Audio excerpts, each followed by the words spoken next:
Good morning, students. Today we will continue our chapter. Our next topic is soil and crops. तो previous sections में हम लोग ने types of soils के बारे में एंड सॉइल्स के कंपोनेंट्स के बारे में डिस्कस किए थे कि डिफरेंट डिफरेंट कंपोनेंट्स मिलके सॉइल की जो प्रॉपर्टी बनाते जो डिफरेंट डिफरेंट कंपोनेंट्स मिलके सॉइल की प्रॉपर्टी डिसाइड करते हैं। उनके कंपोनेंट्स के बेस में सॉइल की डिफरेंट डिफरेंट प्रॉपर्टीज़ होती है, ठीक है। और हमारी जो अर्थ है उसको अगर हम डिप्थ करके देखें तो उस सॉइल के डिफरेंट डिफरेंट लेयर में डिफरेंट डिफरेंट टाइप्स के सॉइल पाए जाते हैं, ठीक है। अब इस वाले टॉपिक में हम डिस्कस करेंगे कि सॉइल के प्रॉपर्टीज़ के बेस में उनकी जो उनमें जो क्रॉप्स होते हैं या फिर प्लांट होते हैं वो किस टाइप्स की ग्रोथ करते हैं और कौन से टाइप्स के सॉइल में कौन से टाइप्स के क्रॉप क्या होते हैं, ग्रोथ होते हैं, उसके बारे में डिस्कस करेंगे, ठीक है। So let's start our topic. So different types of soils are found in different part of India. तो जैसे कि इंडिया हमारी बहुत बड़ी कंट्री है, तो इसके डिफरेंट डिफरेंट पार्ट्स में डिफरेंट डिफरेंट टाइप्स के सॉइल होते हैं, ठीक है। The component of soil determine the various types of vegetation and crop that might grow in any region। तो जैसे कि मैंने अभी ही सेक्शंस स्टार्ट करने से पहले ही बताया कि डिफरेंट डिफरेंट कंपोनेंट्स के बेस में सॉइल की प्रॉपर्टी डिसाइड होती है और उनकी सॉइल की प्रॉपर्टीज़ के बेस में जो डिफरेंट डिफरेंट टाइप्स के क्रॉप्स होते हैं, वेजिटेशन होते हैं, वो उनमें ग्रोथ करता है, ठीक है। तो रीजन के अकॉर्डिंग, मतलब जो रीजन मतलब क्षेत्र है ना, एरिया के अकॉर्डिंग वहाँ की जो सॉइल की प्रॉपर्टी होगी उसके अकॉर्डिंग वहाँ क्रॉप क्या होते हैं, ग्रोथ होते हैं। इसलिए आपने देखा होगा कि डिफरेंट डिफरेंट रीजन में डिफरेंट डिफरेंट टाइप्स के क्रॉप होते हैं, डिफरेंट डिफरेंट फसल्स लिए जाते हैं ना। तो वो किस बेस में होता है, तो सॉइल के प्रॉपर्टी के बेस में होता है। जैसे कि यहाँ पे हम डिस्कस करते हैं, clay and loamy soil are both suitable for growing cereals like wheat, rice and gram. तो जो क्ले एंड लोमी सॉइल होता है वो कौन से सीरियल्स के लिए सूटेबल होगा, सीरियल्स मतलब अनाज जिसको बोलते हैं, ठीक है। किसके लिए सूटेबल होगा, तो वीट के लिए, राइस के लिए एंड ग्राम के लिए, ठीक है। मतलब जो गेहूं होता है, चावल होता है और जो चना होता है उसके लिए कौन सी सॉइल सूटेबल होगी, तो क्ले एंड लोमी सॉइल, ठीक है। और क्ले एंड लोमी सॉइल क्या होता है, तो आप प्रीवियस सेक्शंस को लर्न करोगे तो आपको पता चल जाएगा कि क्ले एंड लोमी सॉइल क्या होता है, ठीक है। Such soil are good at retaining water for lentils, जिसको मसूर बोलते हैं, and other pulses. Loamy soils which drain water easily are required, ठीक है। तो जो लोमी सॉइल होते हैं, लोमी एंड क्ले सॉइल होते हैं, वहाँ से जो वाटर होता है उसको हम इजली निकाल सकते हैं, ठीक है। उसकी जो वाटर को अपने अंदर ऑब्जर्व करने की जो कैपेबिलिटी होती है वो भी अच्छी होती है, और उस मिट्टी, ये वाली जो सॉइल होती है इसकी ये भी कैपेबिलिटी होती है उसको कि हम ड्रेन के थ्रू अलग भी कर सकते हैं, ठीक है। तो ये किसके लिए और सूटेबल है, तो मसूर के लिए एंड जितने भी पल्सेस होते हैं उसके लिए लोमी सॉइल सूटेबल होता है। Then other for cotton, sandy loam are loam which drain water easily and can hold plenty of air are more suitable. तो किसके लिए और इम्पॉर्टेंट होगा, कॉटन के लिए, है ना, जिसको कपास बोलते हैं, रुई जिसको बोलते हैं, उसके लिए भी ये जो लोम सॉइल है, सैंडी लोम सॉइल है, वो सूटेबल होगा। क्यों, क्योंकि इसके थ्रू हम क्या कर सकते हैं, वाटर को ड्रेन कर सकते हैं, है ना, ईजिली तरीके से वहाँ से निकाल सकते हैं। जितना हमको यूज़फुल रहेगा यूज़ करेंगे, और जो अननेसेसरी वाटर होगा, मतलब लार्ज क्वांटिटी में अगर वाटर है तो उसको हम इजली ड्रेन भी कर सकते हैं। एंड इस सैंडी सॉइल की जो एक और क्वालिटी होती है वो क्या होता है, तो can hold plenty of air and more suitable. तो इसकी ये सैंडी सॉइल जो होती है उसके अंदर कैपेबिलिटी होता है कि वो एयर को क्या कर सकता है, लार्ज क्वांटिटी में अपने अंदर रख सकता है, ठीक है। देन उसके बाद है crop such wheat and grow in the fine clay soil because they are rich in humus and are very फर्टिलाई।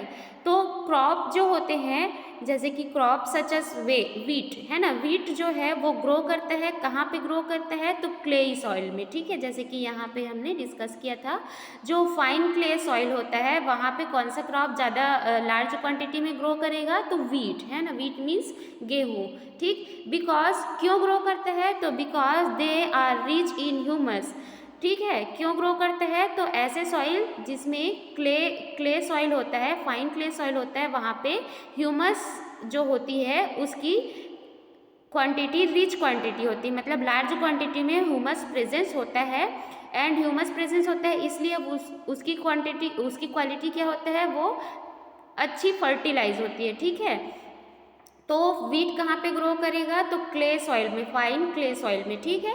Then उसके बाद है कि find for your teacher, parents and farmers the types of soil and crop grow in your area, enter the data in the following table 19.3 and note in your notebook. तो आपको क्या करना है, आपके पेरेंट्स से, फार्मर से and teachers के help से जितने टाइप्स के सॉइल आप जानते हो उसको इस टेबल में फिलअप करना है, और उस सॉइल में कौन से टाइप्स के क्रॉप जो है ग्रो करते हैं उसको फिल करना है, ठीक है। देन नेक्स्ट टॉपिक है, नेक्स्ट टॉपिक सॉइल इरोजन। तो क्या होता है सॉइल इरोजन, जैसे कि आपने पॉल्यूशन सुना होगा, ठीक है। तो उसी के जैसे है, एक्टिविटी 6 के थ्रू हम यहाँ पे क्लियरिफाई करते हैं कि सॉइल इरोजन क्या होता है। तो इसके लिए मटेरियल रिक्वायर्ड है 2 small flower pot of buckets, seeds of Bengal gram, mustard और व्हीट एंड वाटर, ठीक है। Fill both the flower pot or bucket with garden soil. In one of them germinated some seeds. Do not sow seeds in the other pot. क्या करना है आपको, 2 pots लेना है, 2 flower pots लेना है और उसमें सॉइल लेना है, गार्डन की सॉइल को लेना है। एंड फर्स्ट वाले बकेट में आपको क्या करना है, जर्मिनेटेड सीड को जर्मिनेटेड कर देना है, उगा देना है। एंड सेकंड वाले फ्लावर पॉट को ऐसे ही रख देना है, ठीक है, मिट्टी से, सॉइल से फिलअप करके ऐसे ही रख देना है, ठीक है। देन उसके बाद क्या होगा, इन 6 to 7 days the plants in the first pot will grow more. तो फर्स्ट पॉट जिसमें हम लोग ने सीड्स डाला है वहाँ पे क्या होगी, प्लांट ग्रो होना स्टार्ट हो जाएगा 6 to 7 days में। देन उसके बाद क्या करना है, now slide the pot such that soil washed away may be collected near the pot or in plates. Now slowly pour equal amount of water in each flower pot. Observe and find out from which pot less soil is washed और washed of and Y. तो आपको क्या करना है, 6 and 7 day के बाद जब इसमें प्लांट ग्रो होना स्टार्ट होगा तब आपको ये जो फ्लावर पॉट है उसको इस तरीके से, जैसे डायग्राम में शो हुआ है, इस तरीके से अरेंज कर देना है, ठीक है। अरेंज करने के बाद क्या करना है, जैसे यहाँ पे वाटर डाला जा रहा है तो सेम अमाउंट में दोनों फ्लावर पॉट में आप वाटर एंटर कराना स्टार्ट करोगे। जब वाटर एंटर कराना स्टार्ट करोगे तो आप ऑब्जर्व करोगे कि एक फ्लावर पॉट में सेकेंड फ्लावर पॉट के अकॉर्डिंग जो सॉइल है वो लो क्वांटिटी में बाहर आ रहा है और सेकेंड वाले फ्लावर पॉट में हाई क्वांटिटी में सॉइल है वो बाहर आता है। तो ये क्यों होता है और किस कारण होता है, तो ऑब्जर्व करके आप यहाँ पे रिजल्ट देखोगे तो किस कारण होता है, तो the roots of the plant hold fast the soil. जो प्लांट के रूट होते हैं, यहाँ पे प्लांट ग्रोथ हुआ है तो इस वाले फ्लावर पॉट में लो क्वांटिटी में सॉइल बाहर आ रहा है ना, तो यहाँ से हम ऑब्जर्व करके बोल सकते हैं कि जो प्लांट होती है उसकी रूट होती है वो सॉइल को क्या करके रखता है, होल्ड करके रखता है, ठीक है। Most of the nutrition in the soil in it the upper layer. तो देखो, जिस सॉइल में प्लांट ग्रो हो रहा है वहाँ अगर वाटरिंग की प्रोसेस हो रही है, मतलब वाटर अगर जा रहा है तो वहाँ की सॉइल लो क्वांटिटी में फ्लो होती है, और ऐसे सॉइल जहाँ पे प्लांट नहीं है तो वहाँ की सॉइल ईजिली तरीके से एंड हाई क्वांटिटी में क्या होने लगता है, फ्लो होने लगता है। ठीक है, तो the roots of the plant hold fast the soil. तो प्लांट की रूट क्या करती है, सॉइल को होल्ड करके रखती है। Most of the nutrition in the soil in the upper lay in it is in its upper layer. तो सॉइल की अपर लेयर में, जैसे कि हमने प्रीवियस सेक्शन में डिस्कस किया था, अपर लेयर में मोस्ट न्यूट्रिशन रहता है, due to which the soil become fertilize strong wind and rain wash away और इरोड दिस फर्टिलाइज लेयर।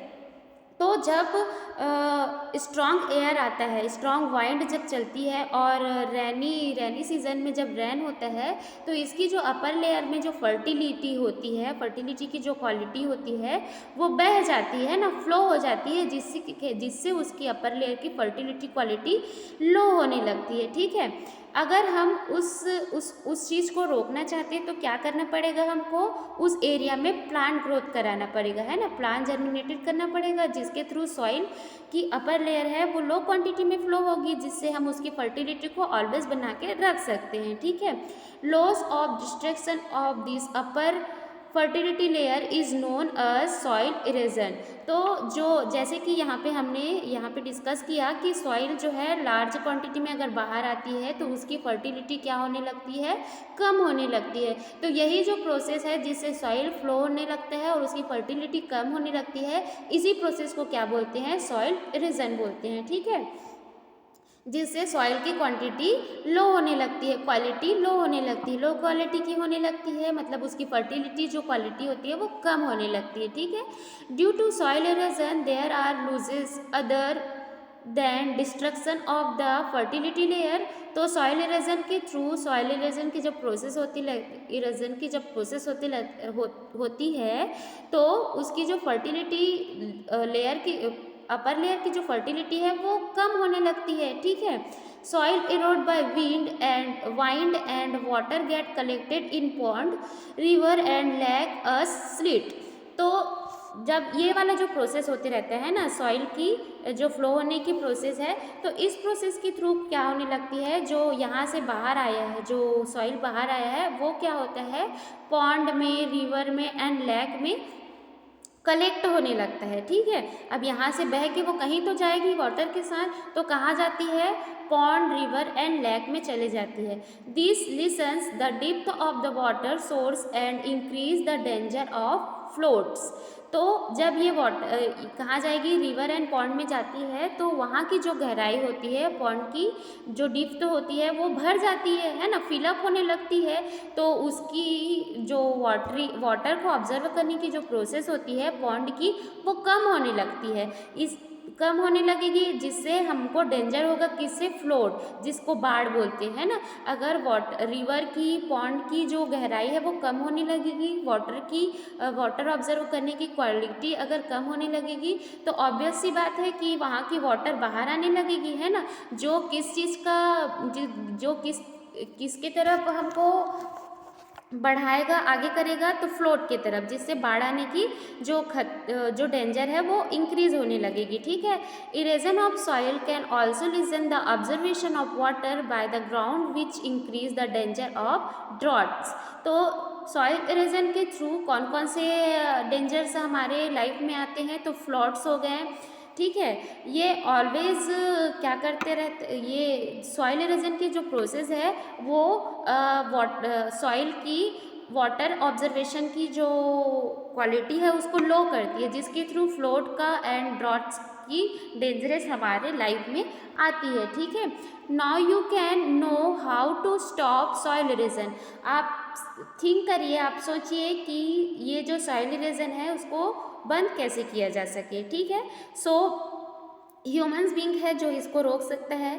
तो human being with some of his activities has increased soil erosion. तो human being की कुछ ऐसे activities है जिससे soil erosion increase होता है। तो सबसे पहले इम्पॉर्टेंट है कि ह्यूमन बींग को ही इसको रोकने के लिए कुछ एक्टिविटीज़ करनी चाहिए, जैसे कि डी ह्यूमन बींग कौन कौन से ऐसे एक्टिविटी करते हैं, जैसे सॉइल इरोजन इंक्रीज होता है, उसको यहाँ पे दिया गया है। तो deforestation, cutting of forest, overgrazing, digging earth for construction, excessive agriculture, mining for man's selfish us also increase the danger of soil erosion. तो ह्यूमंस की एक्टिविटीज से ही सॉइल इरोजन की जो क्वांटिटी है वो बढ़ जाती है। कौन कौन से एक्टिविटीज़ के थ्रू? तो जो फॉरेस्ट है उसको कटिंग करना, लार्ज अमाउंट में कटिंग करना, फिर कंस्ट्रक्शन के लिए अर्थ को खोदना, ठीक है, जैसे कि घर वर बनाना है या फिर कुछ भी करना है तो हम क्या करने लग जाते हैं, अर्थ को डिगिंग करने लगते हैं, ठीक है। फिर एग्रीकल्चर के लिए लार्ज क्वांटिटी में क्रॉप के लिए हम डिफरेंट टाइप्स के केमिकल यूज़ करते हैं, जिससे भी सॉइल इरोजन होता है। तो ह्यूमंस के सेल्फिशनेस के कारण जो सॉइल इरोजन है उसकी क्वांटिटी बढ़ रही है। अगर हमको सॉइल इरोजन की क्वांटिटी को कम करना है, सॉइल इरोजन को पूरी तरीके से ब्रेक करना है, तो ह्यूमन भी ही ऐसा इम्पॉर्टेंट पार्ट है जिसके थ्रू सॉइल इरोजन को रोक सकते हैं, जैसे कि फॉरेस्ट, लार्ज प्लांटेशन के थ्रू, ठीक है, प्लांटेशन के थ्रू, एंड जो एग्रीकल्चर है उसमें प्रॉपर एक मेथड, अच्छी मेथड के यूज़ से सॉइल इरोजन को रोका जा सकता है, ठीक है। देन नेक्स्ट टॉपिक है सॉइल अ नेचुरल रिसोर्स। तो जैसे कि वाटर एंड एयर के बारे में हम जब डिस्कस किए थे जिस चैप्टर में, तो हमने उनको भी नेचुरल रिसोर्स बोला था, वैसे ही सेम सॉइल भी एक नेचुरल रिसोर्स है। कैसे? तो you all know that we get food, clothes, medicines, minerals, fuels, construction material and fresh air directly or indirectly from the soil। जो clothes होते हैं, जो food होते हैं, देखो सॉइल ही एक ऐसा सोर्स है, रिसोर्स है जिसमें हम क्रॉप्स को ग्रो करा सकते हैं। तो उसके थ्रू हमको फूड मिलता है और उसके ही जो फाइबर्स होते हैं उससे क्लॉथ्स बनते हैं, और डिफरेंट टाइप्स के प्लांट्स हैं उनसे मेडिसिन बनता है। तो अगर प्लांट्स ग्रो नहीं होंगे तो मेडिसिन कैसे बनेगा, है ना। तो मेडिसिन बनता है, मिनरल्स मिलते हैं, फ्यूल्स मिलते हैं। ये सब कहाँ से मिलते हैं हमको? डायरेक्टली एंड इनडायरेक्टली सॉइल से ही मिलता है, ठीक है। तो इस तरीके से हम बोल सकते हैं कि ये नेचुरल रिसोर्स है, क्योंकि सॉइल को तो हमने बनाया नहीं है, ह्यूमन बींग्स ने नहीं बनाया है ना। सॉइल कहाँ से बनता है? तो नेचुरल रिसोर्स से ही बनता है, ठीक है। रॉक्स से बनते हैं, तो रॉक्स भी नेचुरली है, ठीक। It from the foundation of house, buildings and roads, many utensil and toy are made from this. फिर है फाउंडेशनल यूसेस के लिए, जैसे हम रोड्स बनाते हैं, हाउसेस बनाते हैं, बिल्डिंग्स बनाते हैं, मैनी टाइप्स के यूटेंसिल होते हैं, टॉयस होते हैं, वो किससे बनते हैं? तो सॉइल से ही बनते हैं, है ना। तो ये indirectly and directly natural resources ही है। It is a habitat of many organisms as bacteria, fungus, insects, earthworm, snacks, rat etcetera and plants. तो सॉइल्स में ही डिफरेंट टाइप्स के फंगस हैं, इंसेक्ट्स हैं, वो ग्रो करते हैं। तो उनके लिए वो जैसे कि रैट हो गया, स्नैक हो गया, वो वहाँ अपना हाउस भी बनाते हैं सॉइल में। तो ये उनके लिए, उनकी जनरेशन को बढ़ाने के लिए या फिर उनको रहने के लिए शेल्टर भी देता है सॉइल, ठीक है। तो it is difficult to amend its loose, ठीक। इनकी जो अगर हमारी जो एक्टिविटी है, ह्यूमंस बीइंग की जो एक्टिविटी है जिसके थ्रू इसकी क्वालिटी लो हो रही है, ठीक है, लूज़ हो रही है, तो उसको पूरा करना बहुत ज़्यादा टफ है ना, डिफ़िकल्ट है। This natural resource is being polluted by human activity, so it is necessary to save or preserve this. तो इसकी जो क्वांटिटी जो लो हो रही है हमारे ह्यूमंस बीइंग के एक्टिविटी के थ्रू, उसको पूरा कर पाना डिफ़िकल्ट है, बट हम इसको रोक तो सकते हैं, ब्रेक कर सकते हैं ना। तो ये नेचुरल रिसोर्स है और इसको पॉल्यूटेड होने से कौन बचा सकता है? ओनली ह्यूमंस बीइंग बचा सकते हैं ना। तो ह्यूमंस बीइंग की एक्टिविटी को थोड़ी सी कम करके, जिस एक्टिविटी से सॉइल को हार्म हो रहा है, सॉइल को इफेक्टेड हो रहा है, हार्मफुल इफेक्टेड हो रहा है, उन सभी एक्टिविटीज़ को रोक के और प्लांटेशन के थ्रू हम इसकी क्वालिटी को बढ़ा सकते हैं और इसकी जो क्वांटिटी लो हो रही है उसको भी हम ब्रेक कर सकते हैं, ठीक है। So thanks for listening and next topic next day करेंगे, ठीक है।